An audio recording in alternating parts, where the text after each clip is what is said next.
Welcome to ஜேவிஆரி creations. இன்றைக்கி வந்து நம்ம என்ன பார்க்க போகிறோம் அப்படின்னா, ஆரி நாட் எப்படி போடுறது அப்படின்றத பார்க்க போகிறோம். ஜரி த்ரெட் எடுத்துக்கோங்க. இதில் வந்து எப்பவும் போல் அடியில் நாட் போட்டுக்கோங்க. ஒரு 4 ஸ்டிச் மட்டும் போட்டுக்கோங்க. 4 இது மட்டும் போட்டுக்கோங்க. நல்லா பார்த்துக்கோங்க. கொஞ்சம் நான் பெருசாகவே வந்துட்டு செயின் ஸ்டிச் போடுறேன்.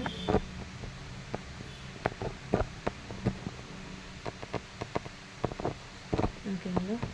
இப்போது இந்த லாஸ்ட்டாக இந்த இது இருக்குது இல்லைங்களா, இதுக்கு பக்கத்தில் இவ்வளோ தூரம் வந்து இந்த த்ரெட்டை மேலே நீட்டிட்டு பக்கத்துலேயே குத்தி இன்னொரு த்ரெட்டை வந்து இப்படி எடுத்துக்கோங்க. இதுக்குள்ளே விட்டுட்டு இதுக்குள்ளேருந்து இந்த த்ரெட்டை வந்து இது ஃபுல்லாக இழுத்து விட்டுருணும்.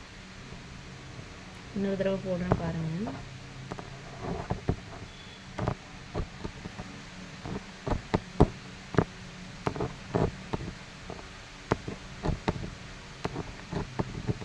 இப்படி எடுத்துக்கோங்க.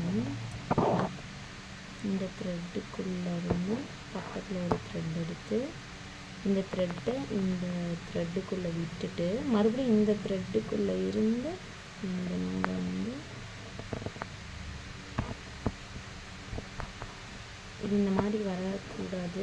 கொஞ்சம் வந்துட்டு சின்னதாக தான் வரணும். அது இழுக்கும்போது கரெக்டாக நம்ம இழுக்கல அப்படின்னா அந்த மாதிரி வரணும்.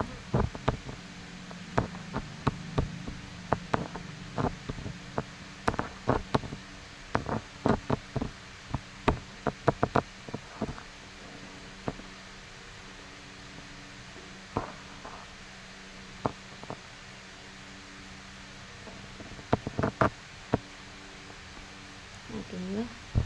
இந்த மாதிரி வரணும். சப்போஸ் இப்போ இந்த மாதிரி வருதுன்னு வச்சுக்கோங்களேன், உங்களுக்கு இந்த நாட்டு என்ன பண்ணுறீங்க அப்படின்னா, இதை வந்து அடியிலேருந்து இது ஒரு சின்ன டிப்ஸ் உங்களுக்கு. சப்போஸ் அந்த நாட் வந்து அவ்வளோ பெருசாக வர மாட்டேங்குது அப்படின்னா, இதை வந்து அடியில் இழுத்து விட்டு அடியில் லைட்டாக கம் வந்து பேஸ்ட் பண்ணிக்கோங்க. பேஸ்ட் பண்ணிட்டிங்கன்னா இது ஃபினிஷிங் வந்து இப்படி நேராக இருக்கும். Thank you so much.